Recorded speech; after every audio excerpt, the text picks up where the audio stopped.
오늘은 2022년 5월 15일 부활절 다섯째 주일입니다. 이 시간 하나님 앞에 신령과 진리로 감사 예배를 드리겠습니다. 우리 함께 묵상으로 기도하겠습니다.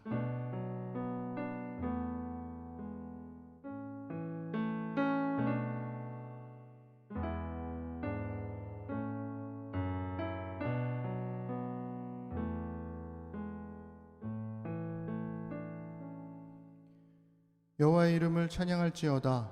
그의 이름이 홀로 높으시며 그의 영광이 땅과 하늘 위에 뛰어나심이로다.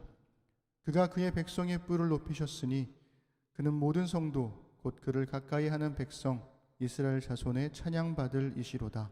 할렐루야. 아멘. 우리 찬양하겠습니다. 우리 아주 오래전에 옛날에 저 한 대학생 때 그때 많이 불렀던 찬양인데요. 주님 보좌 앞에 나아가 우리 예배에 나아가는 우리의 마음들을 주님께 올려드리면서 함께 찬양하겠습니다.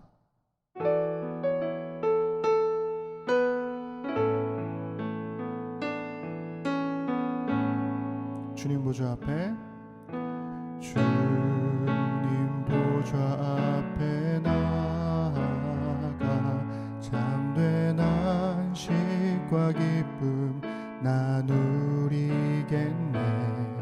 경배하며 주의 얼굴 구할 때 신실하신 주님 찬양. 우리 한 번 더.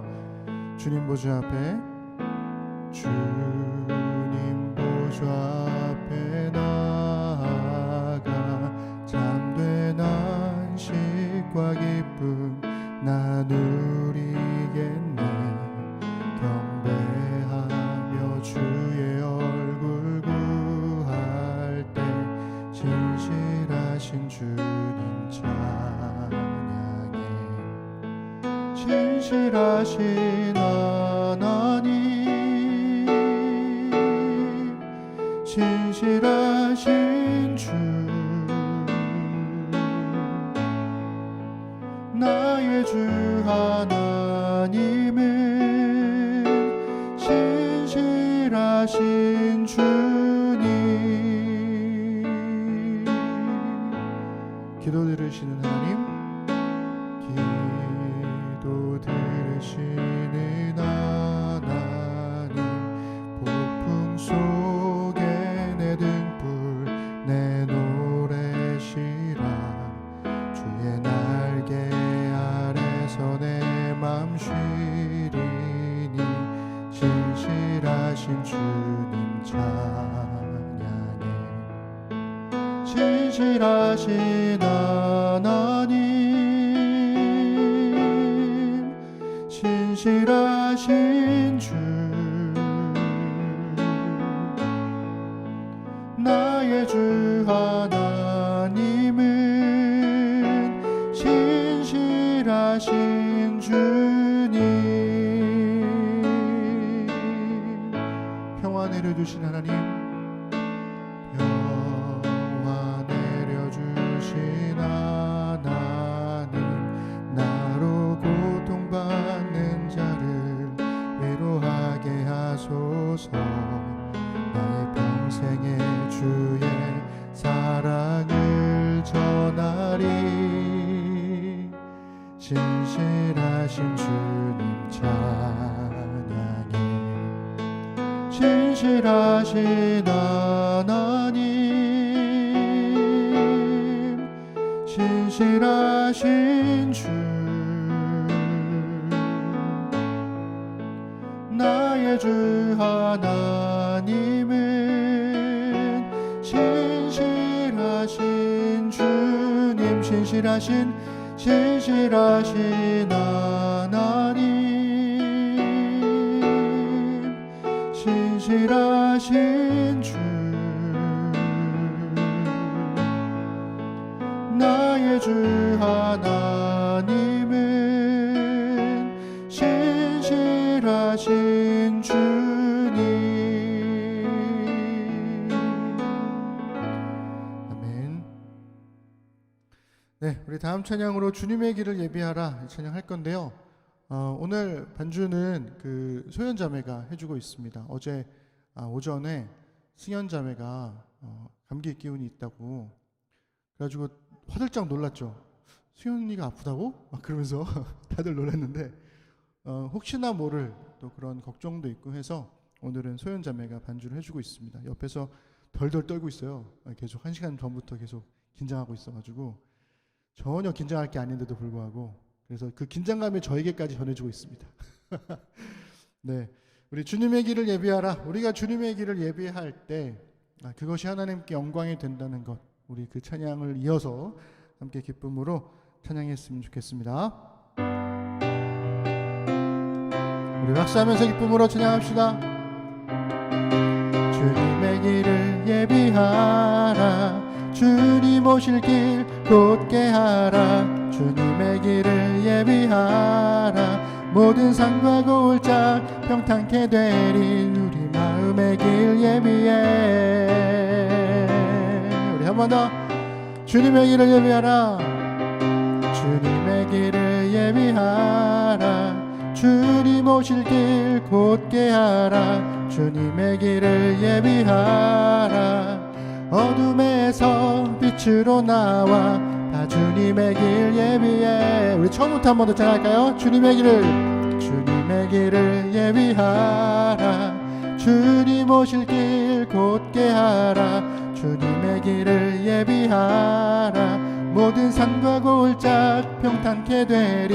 우리 마음의 길 예비해. 주님의 길을 예비하라. 주님 오실 길 곧게 하라. 주님의 길을 예비하라.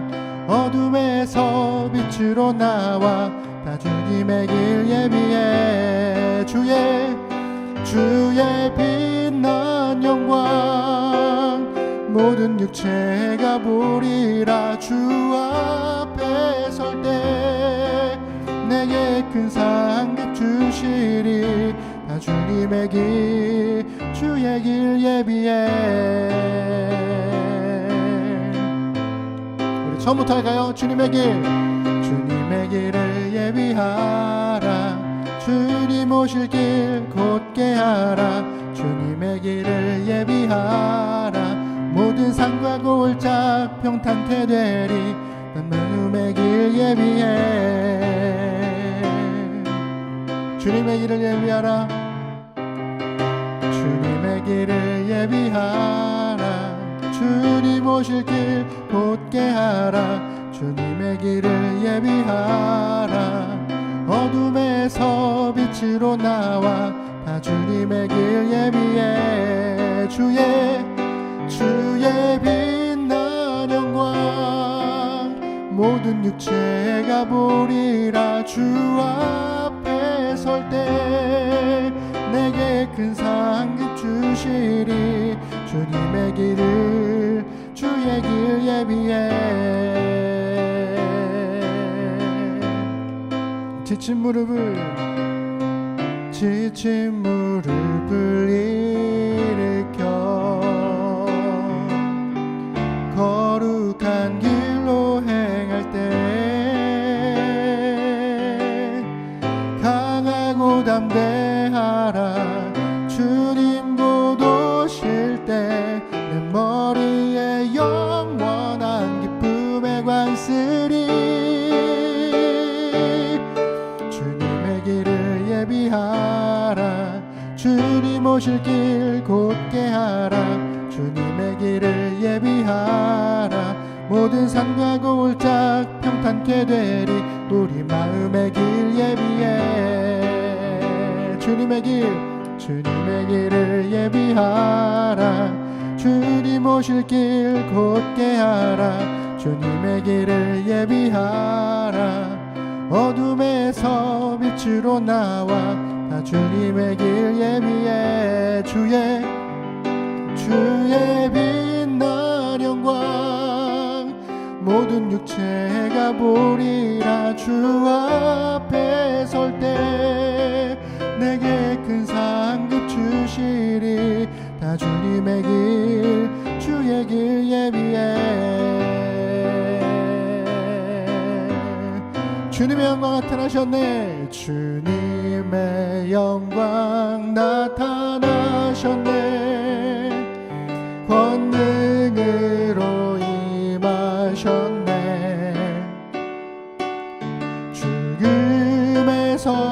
날 살리신 주 성령, 놀라우신 주 하나님. 할렐루야 할렐루야. 주의 나라가 너만 자는 눈을 뜨며 할렐루야 임하소서. 저는 자는 걷게 되리, 나는 선포하리, 만왕의 왕 예수 주의 나라 임하시네. 우리 한 번 더 주님의 영광, 주님의 영광 나타나셨네. 권능으로 임하셨네. 죽음에서 날 살리신 주 성령, 놀라우신 주 하나님. 할렐루야. 주의 나라가 너만 자는 눈을 뜨며 할렐루야 임하소서. 저는 자는 걷게 되리, 나는 선포하리, 만왕의 왕 예수 주의 나라 임하시네. 한 번 더 할렐루야. 주의 나라가, 할렐루야. 주의 나라가 눈먼 자는 눈을 뜨며 할렐루야 임하소서.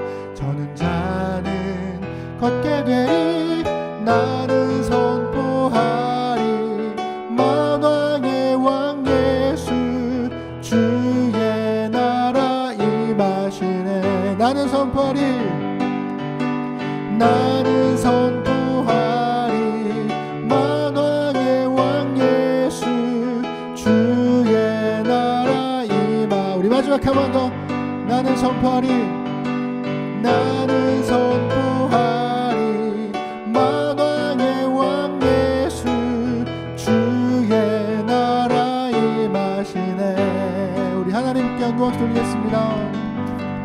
아멘. 아멘. 우리 옆에서 깊은 한숨을 네. 우리가 계속 십계명 말씀을 한 주마다 이어가고 있는데요. 하나님의 말씀이 우리를 통해서 실현될 때 그것이고 주님의 길을 예배하는 길이 아닐까 싶고, 그것이 바로 주님께 영광되는 삶이 아닐까 싶습니다. 옳은 것을 말하고 정의를 외치는 것은 어찌 보면 쉬울 수 있습니다. 그러나 하나님 말씀을 따라 내가 그렇게 살아가는 것은 그 누구보다도 우리 스스로가 잘 알잖아요. 그게 제일 어렵다는 것. 제가 늘 마음에 새기는 것 중에 하나가 정의롭게 사랑하고 사랑하는 마음으로 정의를 외치는 것. 남을 깎아내리거나 비난하려는 마음으로 정의를 외치는 게 아니라 사랑함으로 외치는 것. 그리고 사랑할 때는 그냥 이기적으로 막 사랑하고 내 욕심을 위해 사랑하는 게 아니라 그 사랑조차도 정의롭게 사랑할 줄 아는 그런 마음이 필요하지 않을까 싶습니다. 우리 나를 통해 이 찬양도 참 오랜만에 부르는 찬양인데요. 우리 가사를 생각하면서 우리의 약함을 통해서 하나님의 말씀이 우리를 통해서 이 땅 가운데 이루어지고, 나를 통해서 하나님의 회복과 하나님의 영광과 하나님의 형상이 우리 안에 임할 수 있도록 우리 함께 소망하면서 찬양했으면 좋겠습니다.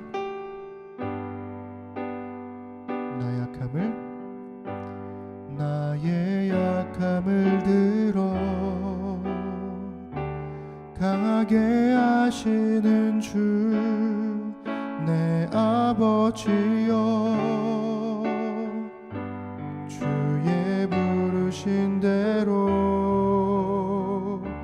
주 앞에 섰습니다. 내게 말씀하소서. 나의 주여 나를 통해 일하소서. 주의 말씀 나를 통해 말씀하소서. 주의 구원 나를 통해 전할 수 있도록 당신의 영광 온 세상에 가득하도록 주님 나를 통해 일하소서. 작고 작은 내 모습, 작고 작은 내 모습 강하신 능력으로 채워주소서. 주가 명하신 대로 주께서 가라신 곳 지금 가겠나이다.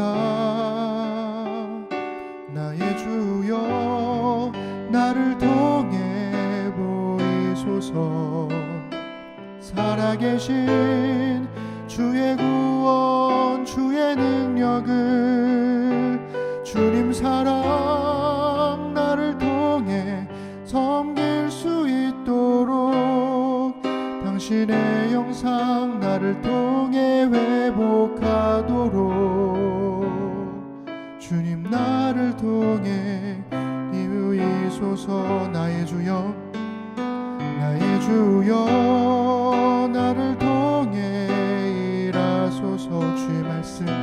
주의 말씀 나를 통해 말씀하소서. 주의 구원 나를 통해 전할 수 있도록 당신의 영광 온 세상에 가득하도록 주님 나를 통해 일하소서. 나의 주여 예 주여 나를 통해 보이소서. 살아계신 주의 구원 주의 능력을 주님 사랑 나를 통해 섬길 수 있도록 당신의 형상 나를 통해 회복하도록 주님 나를 통해 보이소서. 우리 지금 함께 드리는 기도하겠습니다. 첫 번째는 우리 안에 계신 성령의 이끄심을 따라 우리 안에 탐욕을 버리고 주의 말씀에 순종하는 능력을 구할 수 있도록 새로운 대통령과 정부가 국민 앞에 성실하게 봉사하며 권력보다 크신 하나님을 두려워하여 주어진 힘을 국민을 위해 사용할 수 있도록 기도합시다. 또한 말씀과 기도에 헌신하며 하나님의 성품을 닮아가고 그리스도의 길을 따르는 교회 될 수 있도록 기도합시다. 길어지는 전쟁에 고통받는 사람들을 긍휼히 여기시고 평화를 이루기 위한 노력과 기도가 계속되도록 기도합시다. 우리 코로나로 격리 중인 가정들이 있습니다. 권사님 집사님 가정, 또 한교세미 가정, 찬민 보미 가정을 위해서 기도해 주시고 또 감기로 고생하는 우리 승연자매를 위해서도 함께 기도해 주십시오. 오늘은 심는 청년들을 위해서 기도하십시다. 은빛자매, 승연자매, 준이자매, 영주자매, 가연자매, 소연자매, 진영자매의 삶을 돌보시고 주님께서 함께 하실 은혜로 붙들으시기를 우리 청년들을 위해서 기도합시다. 다시 시작된 소그룹 모임을 통해서 서로를 격려하고 돌보면서 교회됨의 기쁨을 누릴 수 있도록 기도합시다. 이 시간 우리의 기도 제목들을 보면서 우리 함께 마음 모아 소리내어 기도하겠습니다. 전능하신 아버지 하나님, 하나님의 돌봄과 은혜를 구하고 하나님 앞에 우리의 마음을 쏟습니다. 오늘도 예배를 통해서 우리 안에 계신 성령의 이끄심을 따라 우리 안에 탐욕을 버리고 주의 말씀에 순종하는 능력을 구하며 하나님 앞에 나아가도록 인도하여 주옵소서. 길어지는 전쟁, 하나님 그 전쟁에 고통받는 사람들을 긍휼히 여겨주십시오. 평화를 이루기 위한 노력과 기도가 계속되도록 하나님 도와주시고 우리의 눈과 마음이 흐트러지려고 할 때 전쟁에 대한 소식과 뉴스가 우리에게 피로감을 전해줄 때 그때가 바로 기도해야 할 때임을 잊지 않도록 도와주시고 지금도 여전히 고통 중에 있는 이들을 마음에 품을 수 있는 아버지의 마음을 우리에게 허락하여 주옵소서. 새로운 대통령과 정부가 국민 앞에 성실하게 봉사하도록 도와주십시오. 그들이 권력보다 크신 하나님을 두려워하며 주어진 힘을 국민을 위해 사용하도록 하나님 붙들어 주옵소서. 하나님 한국교회가 다른 것이 아닌 하나님의 말씀과 기도에 헌신하기를 소망합니다. 그렇게 하나님의 성품을 닮아가고 그리스도의 길을 따르는 교회 될 수 있도록 주님 인도하여 주옵소서. 하나님, 코로나로 격리 중인 가정들이 있습니다.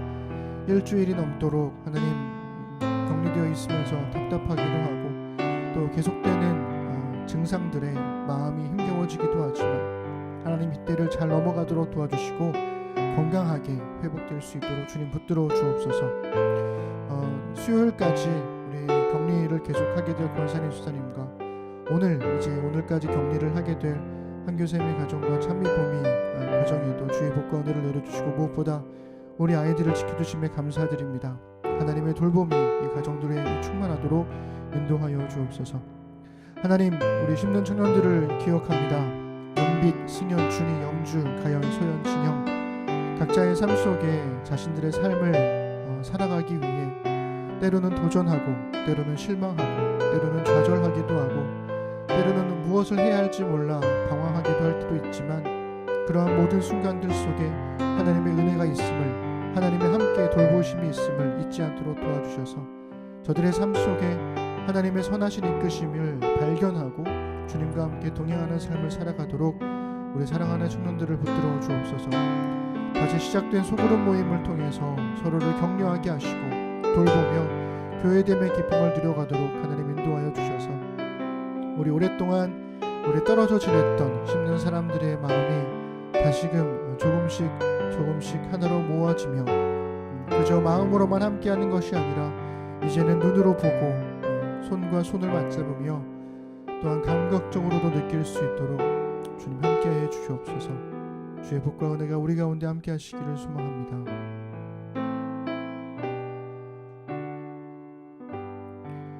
우리 주님께서 가르쳐 주신 기도를 우리 한 목소리로 고백하겠습니다. 하늘에 계신 우리 아버지, 아버지의 이름을 거룩하게 하시며 아버지의 나라가 오게 하시며 아버지의 뜻이 하늘에서와 같이 땅에서도 이루어지게 하소서. 오늘 우리에게 일용할 양식을 주시고 우리가 우리에게 잘못한 사람을 용서하여 준 것 같이 우리 죄를 용서하여 주시고 우리를 시험에 빠지지 않게 하시고 악에서 구하소서. 나라와 권능과 영광이 영원히 아버지의 것입니다. 아멘. 네, 심는 사람들 소식 전하겠습니다. 네, 거리두기가 이제 완전히 해제되었고 이제 곳곳에서 많은 사람들을 보게 되는 것 같습니다. 갑작스럽게 코로나가 찾아온 것처럼 우리의 일상도 갑작스럽게 돌아온 게 아닐까라는 생각이 들 정도로 네, 그래서 한동안 우리 심령교회는 온라인과 오프라인 예배를 병행하겠습니다. 그래서 현장 대면 예배와 비대면 예배가 동시에 할 거니까 변화하는 일상 속에서도 신실한 예배자로 가정에서 혹은 여기 현장에서 참여해 주시면 좋겠습니다. 지난주에 소그룹 발표해 드린 거 한 주 더 공지하겠습니다. 29일 날 소그룹 예배가 있을 건데요. 좀 고민되긴 합니다. 다 같이 모여서 그 다음에 소그룹 예배를 드려야 되나 보고 싶기도 하고 여러 가지 생각들이 좀 있는데요. 어쨌든 우리 그때까지 그 전에 우리 소그룹별로 단톡을 만드시건 아니면 한번 만나서 얼굴을 보시던 이렇게 첫 만남을 시작해 주시면 좋겠습니다. 지난 10날 그러니까 화요일이었죠. 가연자매가 2차 체력 시험을 통과했습니다. 그래서 이제 6월 3일에 최종 면접 일정이 발표된다고 하는데요. 이제 그 면접을 놓고 이제 준비를 하고 있는 과정 중인 것 같아요. 얘기 들어보니까 그 체력 시험 하느라고 몸과 마음이 많이 지친 것 같은데 잘 회복될 수 있도록 기도해 주시면 좋겠습니다. 지난주에 한 주 쉬었던 우리 성경 나눔을 다시 시작하려고 합니다. 이번 주에 수요일 날 사랑이 한 일 세 번째 파트, 바로 사랑이 한 일 같은 제목의 그 파트인데요. 아브라함이 이삭을 바치는 그 창세기 22장의 내용을 가지고 이번 주에 또 이야기를 나눠보려고 합니다. 앞선 두 번에서도 굉장히 그 재밌는 이야기들이 많이 오갔었는데요. 이번 주에도 또 있으니까 시간 되시는 분들은 들어오셔서 뭐 안 읽으셔도 다 갈무리 해드리고 하니까요. 편하게 들어오셔가지고 같이 이야기 나누고 또 이야기 들으시면 좋겠습니다. 코로나 확진으로 격리 중인 교우들 모두 고생하셨습니다. 지금 또 여전히 격리 중이신데요. 다행히 뭐 얘기 들어보니까 이렇게 증상이 아주 심하거나 그러시진 않는 것 같아요. 그래서 아마 우리 교회에서 증상이 제일 심했던 사람은 제가 아닐까 그런 것 같은데 그래도 너무나 감사합니다. 그러니까 사람이 다 경험치만큼 기도하는 것 같아요. 그러니까 제가 너무 아팠으니까 누가 코로나 걸렸다 그러면 그 다음부터는 막 이렇게 마음을 쏟아가지고 기도하게 되더라고요. 부디 건강하게 잘 회복되고 또 우리 아이들도 계속해서 지켜주시기를 기도하겠습니다. 네. 그리고 아까 말씀드린 대로 오늘은 승현 자매가 반주를 해주고 있습니다. 감사드리고 소연 자매가 이것도 한 달 갈 것 같은데 마음속에 소연이 또 두고 승현이라 그랬다고. 네, 하여튼 소연 자매가 오늘 반주해주고 있고요. 네, 우리 영주 자매 또 유리 자매 우리 설아 설연이가 함께 종선 형제도 이렇게 함께 예배를 하고 있습니다. 네, 우리 찬송가 421장 내가 예수 믿고서 함께 찬양하겠습니다.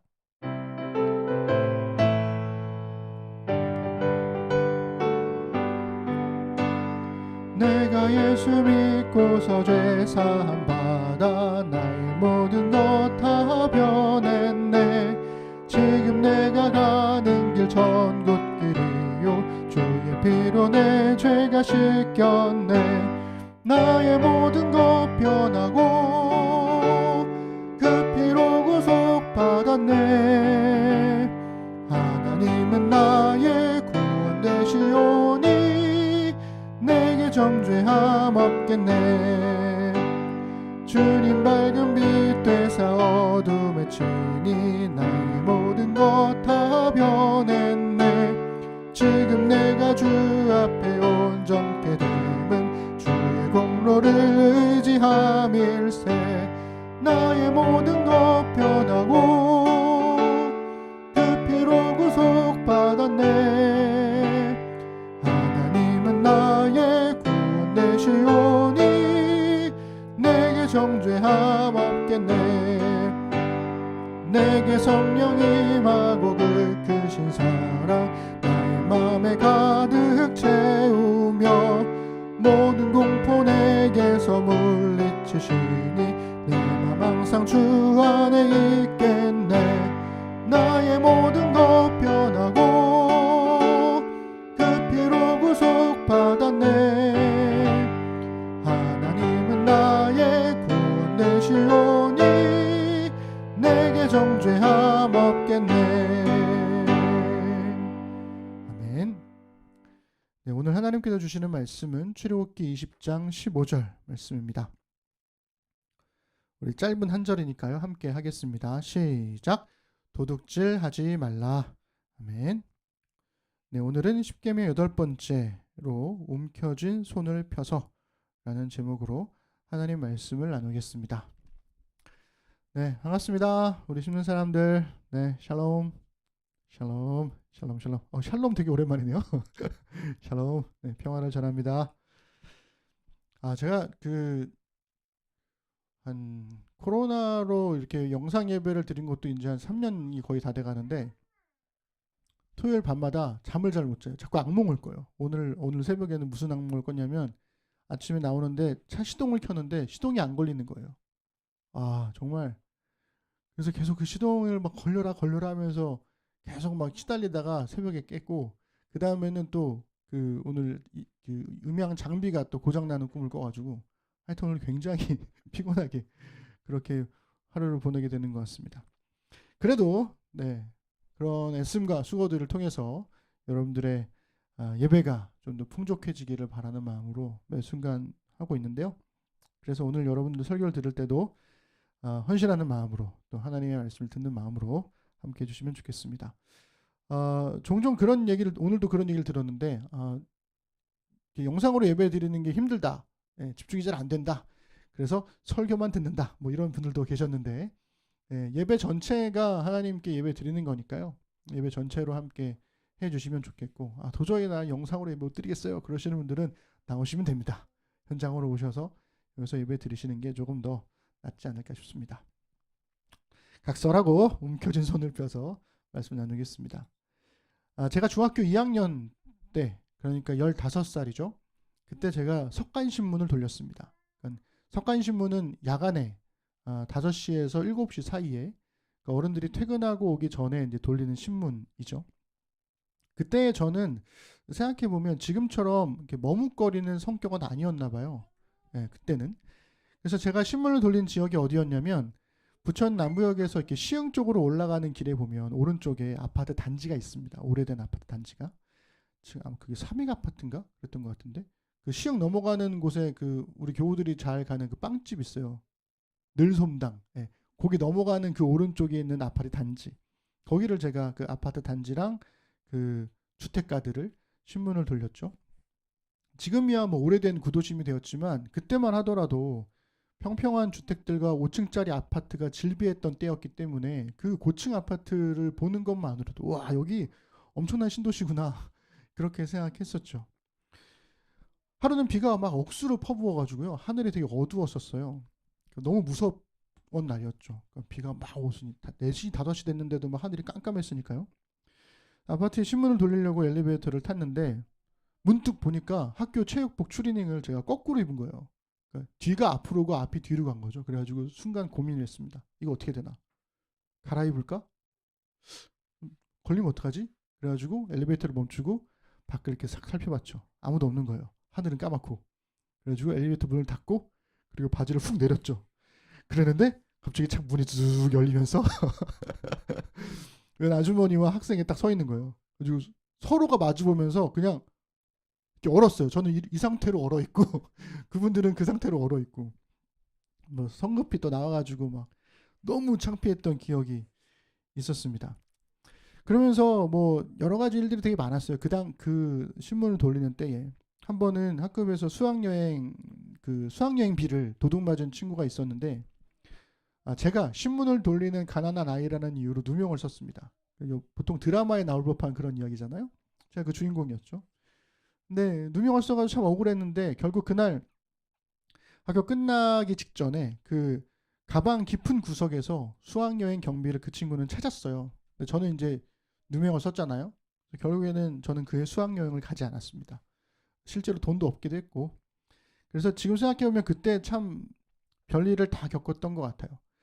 근데 그 중학교 2학년 때 그 신문 돌릴 때의 기억들 중에 제 마음에 박힌 사건이 2가지가 있었습니다. 하나는 볕이 굉장히 뜨겁던 날 신문을 돌리고 내려오다가 경비실이 하나가 있는데 그 경비실 창문에 만화책이 놓여 있는 거예요. 근데 우리나라에서 흔하게 볼 수 있는 만화책이 아니었어요. 그림체도 그렇고 햇살에 비춰서 반짝이던 유리창에 놓인 그 만화책의 주인공들이 막 저를 부르는 것 같았어요. 이리 와 막 그러는 것 같은 느낌? 왜 그랬던 걸지 모르겠는데 무슨 용기가 갑자기 생겼는지도 모르겠는데 심장이 막 쿵쾅거렸음에도 불구하고 땀이 비오듯 쏟아졌음에도 불구하고 마치 신문을 놓으러 들어간 것처럼 경비실 문을 열고 들어가서 재빨리 그 만화책들을 챙겨 넣습니다.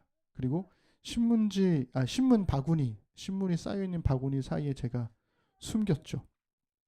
그리고 아주 오랜 시간이 지나고 나서야 그 만화책이 우리나라에서 가장 높은 판매고를 올린 대만의 만화책 영건이라는, 영상으로 보시는 분들은 제가 그 만화책 이미지를 올려놨는데요. 영건이라고 불리는 만화책이라는 걸 알았죠. 그 영건이라는 만화책이 그 중학교 2학년 아이들이 보기에는 굉장히 야한 그 청소년들의 그런 막 미묘한 연애 감정과 막 이런 걸 하는 거였거든요. 그러니까 제가 얼마나 눈이 돌았겠어요. 그래가지고 그거를 막 이제 봤죠.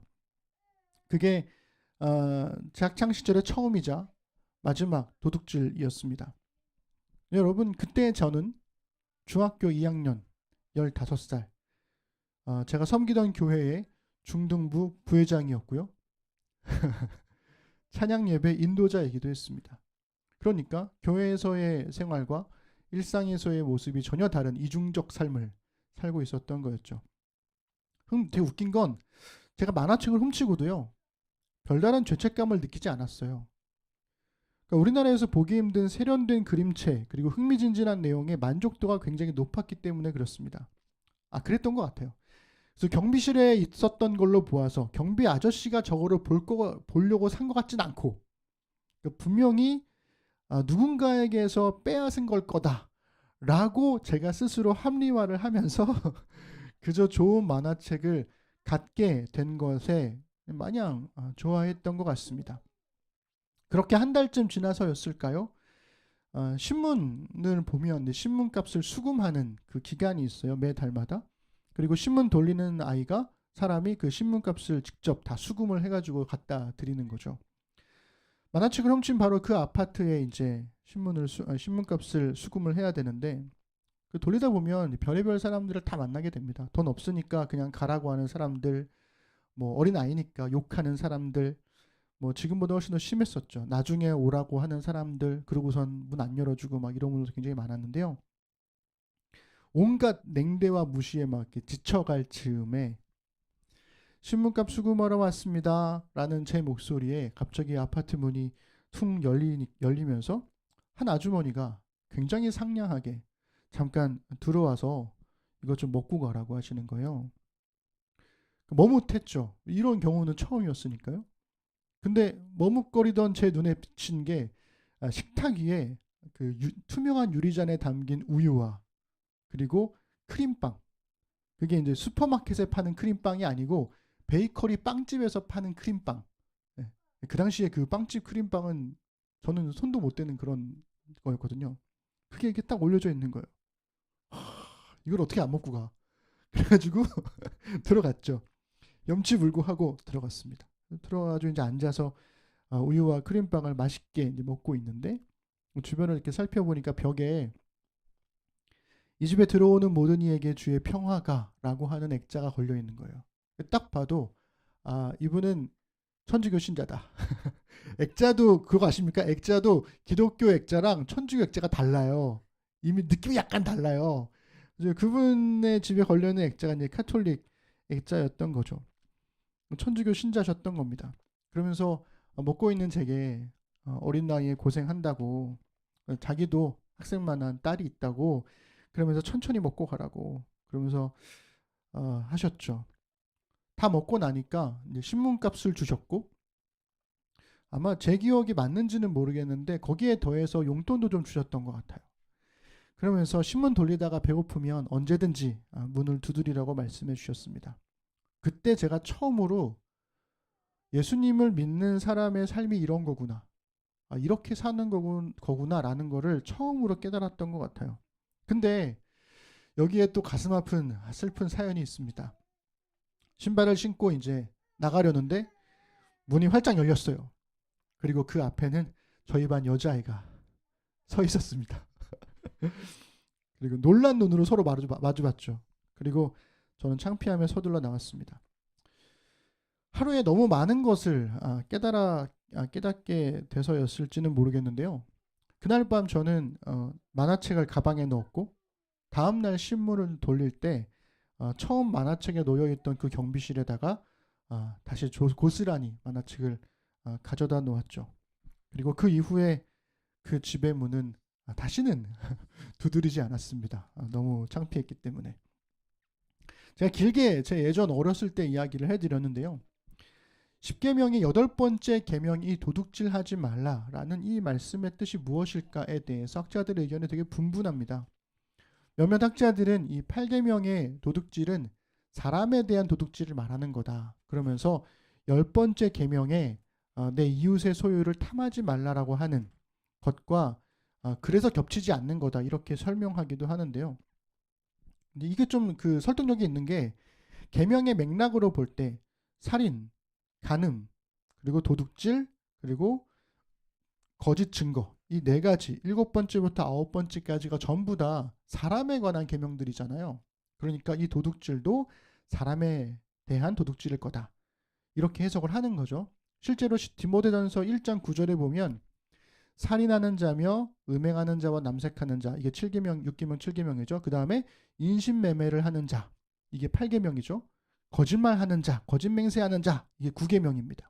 이렇게 이야기를 하게 되는 거죠. 그래서 8계명의 도둑질하지 말라를 이게 사람, 인신매매를 하는 자로 해석을 하곤 합니다.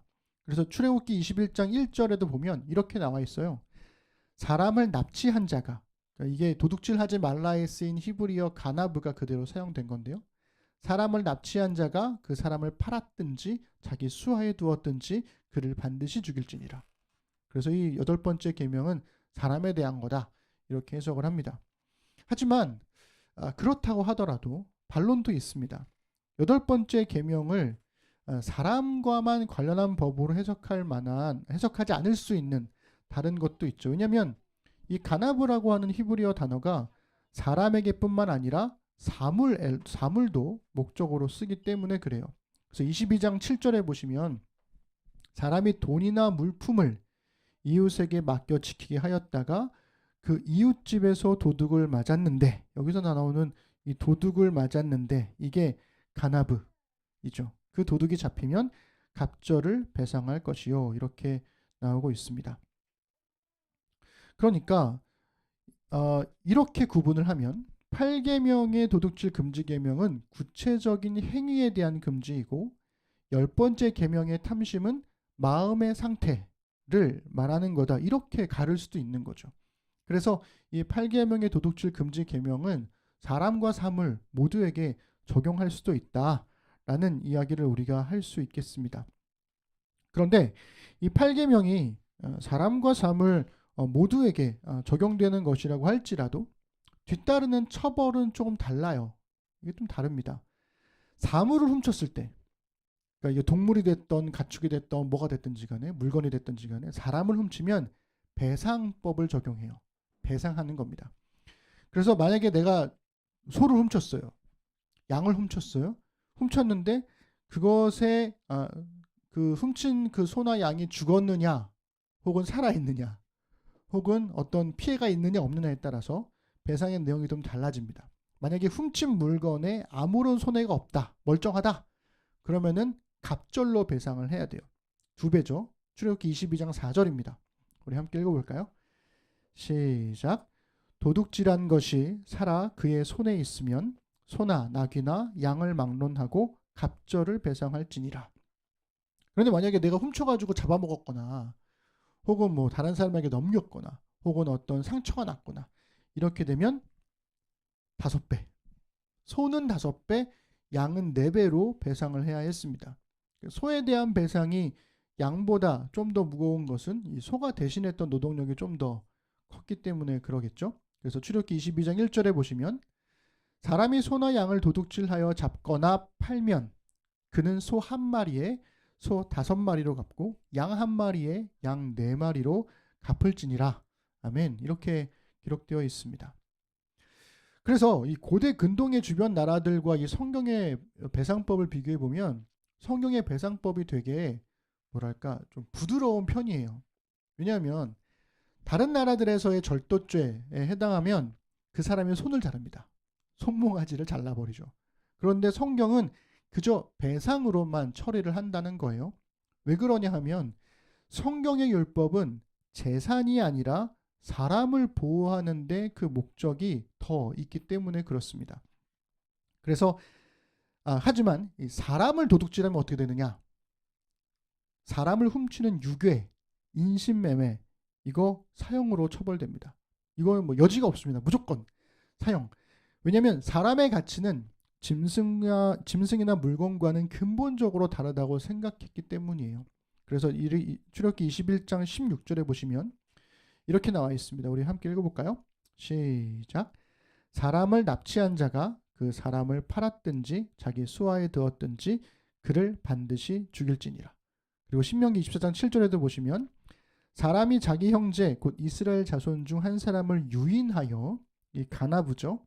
종으로 삼거나 판 것이 발견되면 그 유인한 자를 죽일지니 이같이 하여 너희 중에서 악을 제할지니라. 아멘. 이렇게 기록되어 있습니다.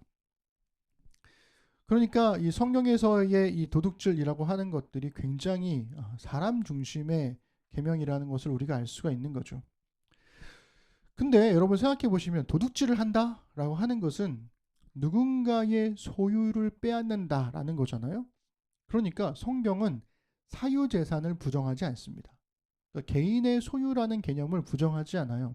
그래서 남의 것을 빼앗는다, 이것이 죄가 된다라는 것, 일반적인 개념이 성립이 되는 거죠. 사유재산을 인정하니까 도둑질이 성립이 되는 겁니다. 그런데 그리스도인은 과연 정말 그런 걸까라고 하는 질문을 좀 던질 필요가 있어요. 그러니까 정말 누군가의 소유라는 것이 적절한 말인가? 라는 겁니다. 이번 주 성경 나눔에서 창세기 22장 얘기한다고 그랬는데요. 22장에 보면 하나님께서 아브라함에게 이삭을 바치라고 요구합니다. 이삭은 아이를 낳을 수 없었던 노인이잖아요. 그리고 그 아이를 낳을 수 없었던 노인에게 하나님께서 약속으로 주신 아들이 바로 이삭인 거죠. 이삭의 가치는 귀한 외아들을 넘어섭니다. 그러니까 하나의 외아들도 귀한데 그 한 명의 외아들 이상의 가치를 가지고 있다는 거예요. 왜냐하면 아브라함이 이삭을 통해서 하늘의 별과 같이 바다의 모래알과 같이 많은 후손들이 주어질 것이기 때문에 그렇죠. 그래서 이 한 명의 이삭은 수많은 아브라함의 후손들을 상징하는 의미이기도 하고 아브라함의 모든 미래이기도 합니다. 그래서 그런 아들을 바치라고 하는 하나님을 우리가 어떻게 이해할까? 이 얘기는 그저 아들을 바치라는 이야기가 아니라 아들아 아브라함 너의 모든 미래를 다 나에게 바치라는 이야기가 되는 거죠. 그런데 이삭을 바치라고 하시는 하나님의 말씀을 우리가 좀 주의 깊게 읽어볼 필요가 있어요. 22장 2절에 보시면 이렇게 나와 있습니다. 여호와께서 이르시되 네 아들 네 사랑하는 독자 이삭을 데리고 모리아 땅으로 가서 내가 네게 일러준 산 거기서 그를 번제로 드리라 이렇게 말씀하고 계십니다. 그러니까 하나님께서 아브라함한테 그냥 이삭을 바쳐라 이게 아니라 네 아들 네가 사랑하는 외아들 이렇게 말씀하세요. 너의 소유라고 생각해서 네가 귀하게 여기는 그 아들 말이다. 이삭은 여러분 누구의 것입니까? 하나님이 주셨으니까 아브라함의 것일까요? 그렇다면 아브라함이 죽으면 이삭은 누구의 것이 되는 걸까요? 그러니까 이것은 아브라함이 소유자가 아니라는 거예요. 이삭은 하나님의 거죠. 하나님께서 아브라함에게 주셨으나 아브라함이 사는 날 동안 맡겨주신 겁니다. 그러니까 그냥 주신 게 아니라 맡겨주신 거죠. 우리 아이들도 마찬가지잖아요. 부모는 자식의 소유자가 아니에요. 자식은 부모의 소유물이 아닙니다. 모든 생명은 다 하나님의 것인 거죠. 내 집도 마찬가지고 내 차도 마찬가지고 내 땅도 마찬가지입니다. 돈이 진짜 많은 사람이 아니라면 여러분 우리가 갖고 있는 거 다 은행 거 아닙니까? 은행에서 다 가지고서 우리가 이자 받치면서 살고 있는 거 아닙니까? 우리가 원금과 이자를 갚을 능력이 있을 때까지만 내 거라고 말할 수 있는 거죠. 능력이 사라지면 그거 다 넘어가죠. 경매로. 네, 은행께 됩니다. 그러니까 100년 전에는 과연 누구의 것이었을까? 100년 후에는 누구의 것이 되지 않을까? 그러니까 이 사실은 이 땅에 있는 모든 것들은 근본적으로 나의 소유, 내 것이 될 수 없다라는 거죠. 단지 우리가 살아있는 동안 내 것이라고 믿고 잠시 빌려 쓰는 거. 하나님께서 맡겨주신 거죠. 그래서 사유재산이란 어떤 개인이 살아있을 동안까지만 적용됩니다. 성경은 모든 것의 진짜 소유주는 그래서 하나님이라고 말하고 있는 거고 모든 땅도 하나님의 것이라고 이야기를 하고 있는 거죠. 신명기 24장 1절입니다. 함께 우리 읽어보겠습니다. 시작. 땅과 거기에 충만한 것과 세계와 그 가운데에 사는 자들은 다 여호와의 것이로다. 아멘. 그 사람들은 자신의 소유물이 자신의 수고와 노력으로 얻은 것이기 때문에 자기의 것이라고 확신하죠. 다른 사람들이 얻지 못한 것은 나만큼 노력하지 않았기 때문이라고 생각합니다. 하지만 그 어떤 것도 나만의 노력만으로 얻어지는 것은 없다라는 거예요. 우리가 지금 성경 나눔하고 있는 그 책에서 그 소설가 이승우가 이렇게 이야기를 합니다. 우리 그 부분을 함께 읽어볼게요. 노력해도 이룰 수 없는 것이 있고 애써도 안 되는 것이 있다. 어떤 결과는 다만 주어질 뿐이다. 어떤 능력은 그저 은혜로 베풀어질 뿐이다. 행한 자는 내세울 것이 없고 행하지 않은 자는 부끄러울 것이 없다. 그가 한 것도 그가 한 것이 아니고 그가 하지 않은 것도 그가 하지 않은 것이 아니기 때문이다. 그래서 모든 게 다 하나님의 것이다 라고 말할 수 있는 거죠. 그저 우리가 다 내 것인 양 착각하면서 아등바등 살고 있는 것뿐입니다. 신명기 8장 17절 18절은 이렇게 이야기하고 있습니다. 우리 함께 이 말씀도 읽어볼게요. 시작. 내가 마음에 이르기를 내 능력과 내 손의 힘으로 내가 이 재물을 얻었다 말할 것이라. 네 하나님 여호와를 기억하라. 그가 내게 재물 얻을 능력을 주셨음이라. 아멘. 성경에서의 도둑질은 그러니까 이 의미를 확장시켜 보면 불로소득과 재산 축적의 부당함으로 우리가 생각해 볼 수도 있습니다. 일하지 않고 타인의 것을 빼앗는 게 불로소득인 거죠. 이 불로소득은 도둑질이 됩니다. 문제는 자본주의 사회에서의 불로소득은 생존을 위한 지혜가 되더라는 거예요. 일하지 않고도 수익을 만들 수 있는 이 파이프라인을 여러 개 만드는 것이 중요한 시대가 되었습니다. 그렇게 투기는 투자라는 말로 바뀌어서 우리에게 긍정적으로 전해지고 있죠. 여러분 10년 전만 해도요. 이 불로소득에 대한 세간의 평가는 그래도 부정적이었고 사람들은 되게 숨기면서 조심스럽게 하곤 했습니다.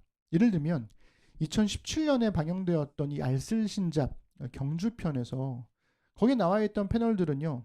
경주에 있는 황리단길을 돌아보면서 젠트리피케이션에 대해서 이야기했었어요. 평당 10만 원 하던 황리단길의 땅값이 1년 만에 100배가 되었습니다. 평당 1천만 원이 되었고 열심히 상권을 이룬 사람들의 노력으로 이득을 본 사람들은 결국 땅 주인이더라 라고 하는 씁쓸한 이야기.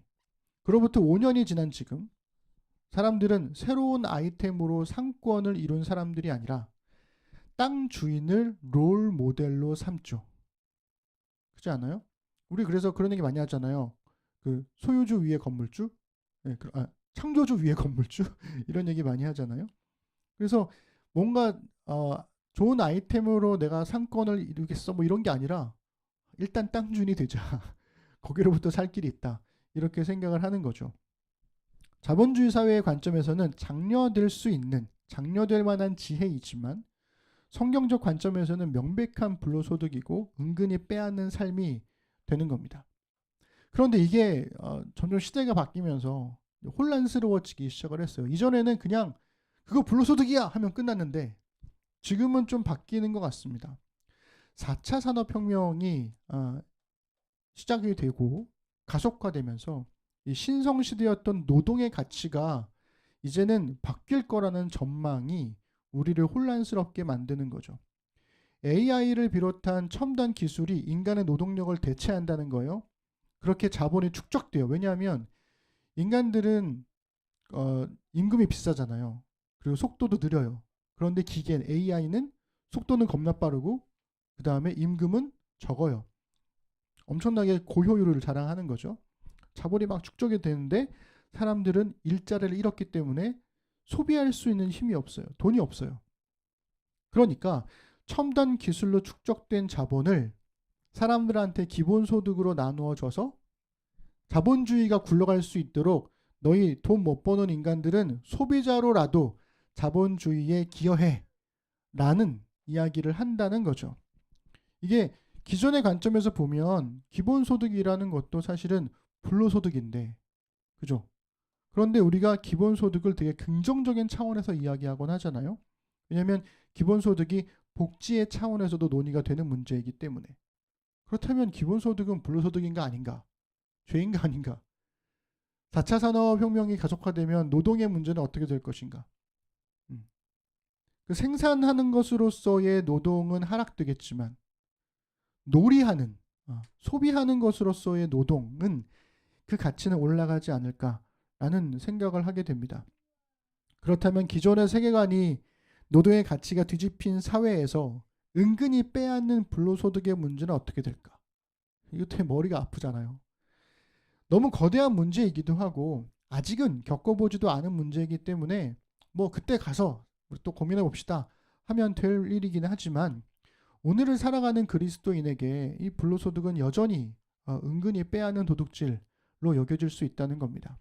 물론 사유재산을 인정하는 성경의 세계관에서 다양한 형태의 불로소득이 허용되기도 했고, 그리고 불로소득으로 부를 축적한 것을 도둑질이 아니라고 주장하는 사람도 있을 수 있습니다. 그렇게 하더라도 피해갈 수 없는 도둑질이 하나가 있는데, 그것은 뭐냐면 재산 축적이라는 거죠. 성경은 그렇게 축적한 부를 나누지 않는 것을 강하게 금지하고 있습니다. 그러니까 개인에게 주어진 부라고 하는 것은 하나님의 선물인데, 하나님이 우리에게 부를 주신 이유가 뭘까? 그것은 사람들과 함께 나누어 살도록 하시기 위함이다 라고 하는 게 성경의 관점이라는 거예요. 그래서 우리가 자주 인용했던 말씀인데요. 신명기 15장 7절과 8절 우리 함께 읽어보겠습니다. 시작. 내 하나님 여호와께서 내게 주신 땅 어느 성읍에서든지 가난한 형제가 너와 함께 거주하거든 그 가난한 형제에게 내 마음을 완악하게 하지 말며 내 손을 움켜쥐지 말고 반드시 내 손을 그에게 펴서 그에게 필요한 대로 쓸 것을 넉넉히 구워주라. 아멘. 그러니 불로소득이 은근히 빼앗는 도둑질이라면 재산 축적은 우리 안에 있는 그들의 몫을 도둑질하는 것이다 라고 우리가 생각할 수 있겠습니다. 그렇기 때문에 모두가 함께 살기 위해서 각자가 선물로 받은 이 부유함을 나누는 것, 그게 그리스도인의 삶이라는 거죠. 나눔은 부유한 사람들에게는 여분의 문제예요. 그걸 나눈다고 해서 생계가 위협받지는 않습니다. 그러나 가난한 사람들에게는 생계의 문제가 되는 거죠. 그렇기 때문에 나눔은 생명을 살리는 일이 돼요. 반대로 재산 축적은 나누지 않는 삶은 생명을 빼앗는 일이 됩니다. 서두에 제가 아주 오래전에 부끄러운 기억을 도둑질했던 기억을 꺼냈던 건 제가 만화책을 훔쳤던 일과 그 아주머니가 우유와 크림빵을 나눠준 일이 이 8번째 계명의 핵심을 잘 보여주기 때문이었습니다. 제가 그날 이후 도둑질하지 말라라고 하는 이 부정적인 계명이 나누라라고 하는 긍정적인 계명으로 바뀌게 되었거든요. 저는 다른 사람의 것을 움켜쥐었지만 그 아주머니는 자신의 것을 나누어 주셨습니다. 그래서 이렇게 표현할 수 있을 것 같아요. 아주머니가 펼친 손이 움켜쥔 내 손을 펴주었다라고요. 그날 제가 돌려놓았던 건 단지 만화책만이 아니었다라는 거죠. 그날 제가 돌려놓았던 건 아주머니가 보여준 그리스도인다운 삶을 살겠다는 저의 마음이기도 했습니다. 그러니 움켜쥔 손을 펴는 것, 이것이 예수님을 믿는다는 사람의 첫 번째 가시적인 변화가 아닐까라는 생각을 해봅니다. 우리 움켜쥔 손을 펴는 우리 심는 사람들이 되어주시기를 주님의 이름으로 부탁드리겠습니다. 기도하겠습니다. 하나님, 우리는 아득바득 움켜쥐려는 사회를 살고 있습니다. 남들보다 조금 더 소유하기 위해서, 그리고 저 위에 있는 큰 부유함을 이루기 위해서. 지금도 시중에는, 그리고 인터넷 뉴스에는 얼마를 가지고 얼마만큼의 큰 부자가 되었다, 그것을 자랑스럽게 말하는 사람들이 참 많고, 그 길에 당신들도 올라타라 라고 하는 유혹의 손길들도 참 많습니다. 당장의 생계가 어려운, 그리고 매일매일의 노동으로 지친 우리는 그러한 조건과 그러한 도전들이 매혹적으로 보이기까지 합니다. 그리고 실제로 그렇게 살아보는 것도 저는 나쁘지 않다고 생각합니다. 하지만 그렇게 쌓아놓은 부의 끝이 단지 내가 잘 먹고 잘 살기 위해서라면 우리가 예수님을 믿는 이유는 무엇일까요? 그저 나 잘 먹고 잘 살기 위해서 믿는 거라면 다른 종교를 믿는 것과 뭐가 다른 걸까요? 주님, 우리는 그리스도인입니다. 예수님을 믿음으로 말미암아 우리의 움켜쥔 손을 펴는 것. 예수님께서 하늘의 보좌를 움켜쥐었던 그 손을 펴시고 이 땅에 내려오신 것처럼 우리도 움켜쥔 손을 펴서 세상을 향해 나누는 우리 심는 사람들이 되도록 주님 인도하여 주옵소서. 감사드립니다. 예수님의 이름으로 기도드립니다. 아멘. 일상으로 기도하겠습니다. 설교를 듣고 각자에게 주신 하나님의 말씀을 자신의 말로 바꾸어서 일상으로의 기도로 적어보십시다.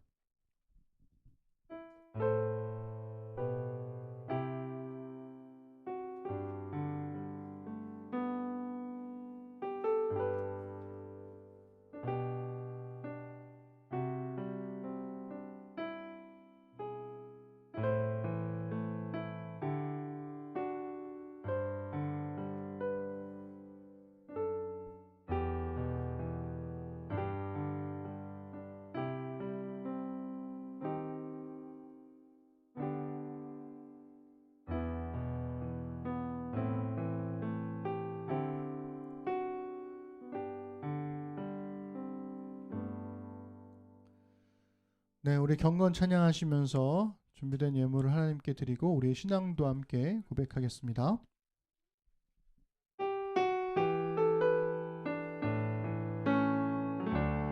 천국의 소망, 천국의 소망 품은 당신은 주님 앞에 설 바로 당신은 그의 편지로 이 땅에 보내신 주의 손과 발 작은 예수 주님 앞에서 흠없는 경건은 어려울 이웃을 위해 삶 나누는 것 주 이름으로 사랑을 전할 때 아름다운 주의 나라 이루어지네.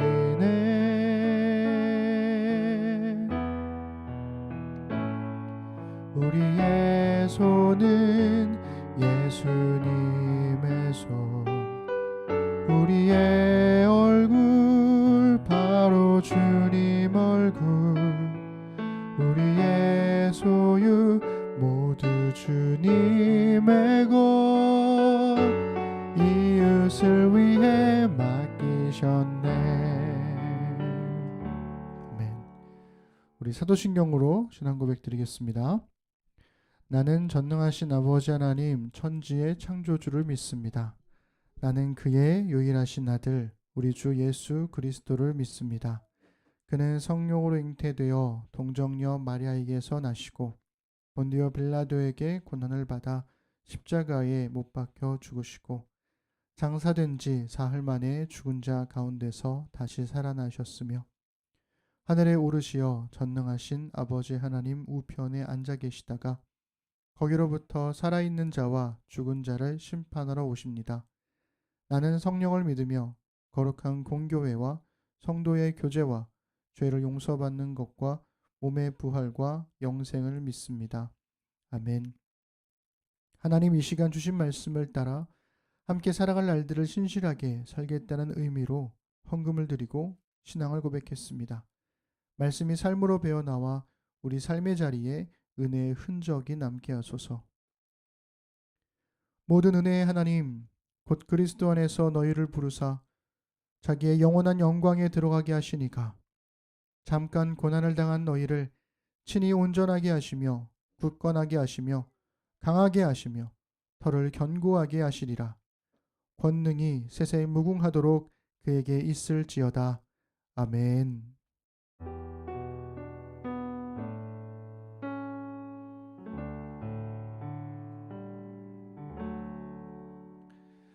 우리 하나님께 우리 감사 박수 드리겠습니다.